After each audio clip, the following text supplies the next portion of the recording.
I've been wanting an electric car for the last 10 years, and while I've longingly dreamed of owning a Tesla, I just wasn't financially ready to spend what was required for a Tesla. But after 10 years of owning and driving a Dodge Durango and dealing with its many issues, I decided it was time to move on this spring when my Hemi engine died on me. After looking at 8 other electric vehicles, I ended up with the Hyundai Ioniq 5, and this is my review after owning it and driving it for the last 90 days. Pricing. While no EV is at a price point I would call cheap yet, I have to say that the price of the Ioniq 5 finally helps make electric vehicles more financially reachable than they have been in the past, and that helped get me to a place where I could finally bring an EV into my life. The price of the Ioniq 5 SE that I purchased, with dual motors and all-wheel drive and 77.4 kilowatt-hour battery, begins at $47,140 plus destination charge. This EV is bigger on the inside than it looks on the outside. I'm no small person. Thanks to my Scandinavian heritage, I come in at just under 5'10", and finding the right fit in a car is a big deal for me.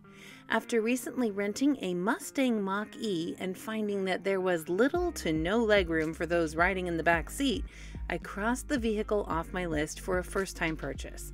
It would have been fine as a daily back and forth to work car, but not if tall people need to sit in the back seat, especially for any extended period of time. This feature was so important to me that I evaluated 6 other EVs, including a Mercedes EQS, and the Ioniq 5 took the gold medal for both legroom and headroom. The first time I sat inside, I was pleasantly surprised that not only did I have plenty of headroom, but the legroom was really spacious as well. This mid-size crossover sits on an extended wheelbase of 118.1 inches to be exact. This is longer than the Hyundai's 3-row Palisade SUV that comes in at just 114.2 inches. This and the smaller space for an upfront frunk all help create that extra space we taller human beings are looking for. The seats are actually comfortable. Unlike my old Dodge Durango that had those seams right in the middle of the seat that actually made me take it to someone who could take those out, this seat is comfortable for me. This may not be a big deal for most folks, but I'm really happy with how they structured the seat and actually placed the seams in more comfortable positions. Performance. The get up and go leaves all your gas driving buddies in the dust. This was something I noticed on my first test drive. If you've ever driven an electric vehicle, it's very much like a fun and powerful golf cart experience on steroids. The second you touch that pedal, you have immediate power. And while the Ioniq 5 is no sports car, I have to say that I really appreciate the get up and go that the instant torque gives this vehicle. This vehicle comes with 4 different drive modes, and the sport mode definitely adds a more enhanced and responsive driving experience. So while everyone else is pushing down on their gas pedal, waiting for explosions to occur inside their engine, you will already be halfway to the next light. This is a fun car to drive. The AI on this car is user-friendly and addresses needs that have needed some answers for a long time. A few of my favorites are: if you go the wrong way on a street or even in a parking lot, the car will alert you. I recently experienced this trying to get out of a parking lot that was connected to another parking lot. Due to the faded paint and lack of signage, I didn't realize I was going the wrong way, but the car did. I was able to quickly turn around and nobody was hurt. You know that annoying person who is in front of you at the stoplight and then the light turns green and they just sit there because they are looking at their phone and not at the light? This AI helps that problem as long as there is a car in front of them and will alert them when that car pulls away from them. So this just might give the driving world a little less honking and a bit more courteous driving. I can hope, right? This next one is my favorite, and when my child was little, this would have been even more important. When you park the car, you will receive a reminder when you open your driver's side door to check the back seat before exiting the vehicle. Even if you don't have kids or pets, there may be those times when you are toting around the precious cargo of friends or family, and it's a great reminder for those of us who don't have those little ones in tow on a regular basis. This is the reminder I wish was in every car on the planet. Plenty of maneuverability with the seats. Not only do the second row seats fold flat, but they also recline. Remember, I've driven a Dodge Durango for the last 10 years. I've had all kinds of hauling capability. Letting go of that, I needed something that could meet me at least halfway.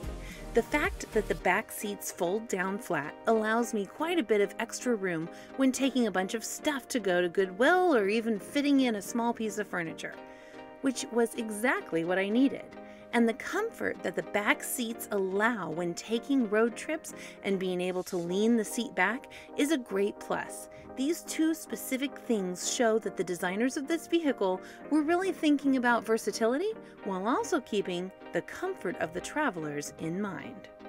A vehicle that can be used for a variety of our needs was a must, and I have to say that this was another great selling point for me.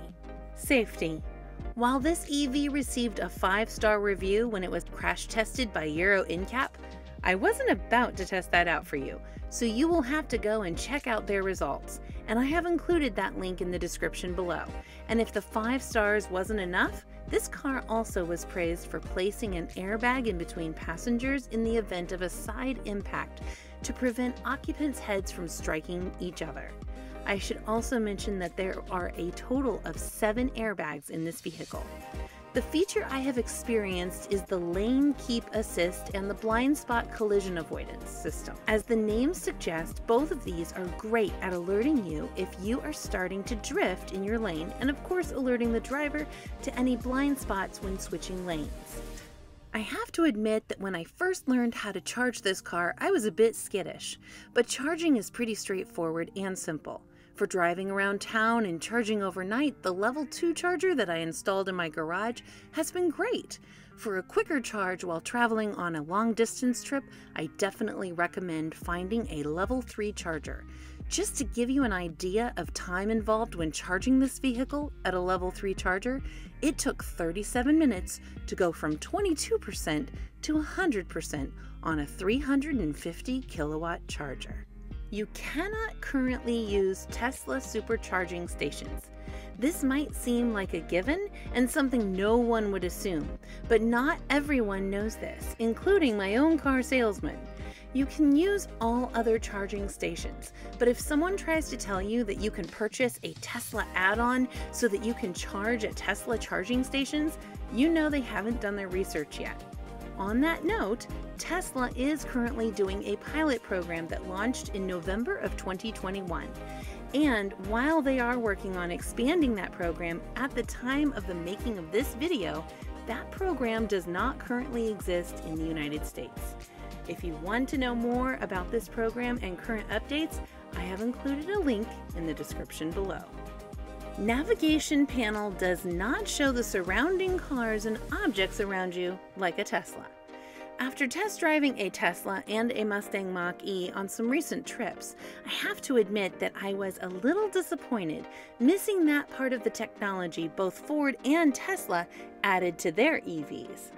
Not only are you not given a visual of other surrounding vehicles and objects, but there is also no upfront camera visual on your dashboard when pulling into a space. You do have it for the rear of the vehicle, just not the front. The rear liftgate requires the manual push of a button with your hand.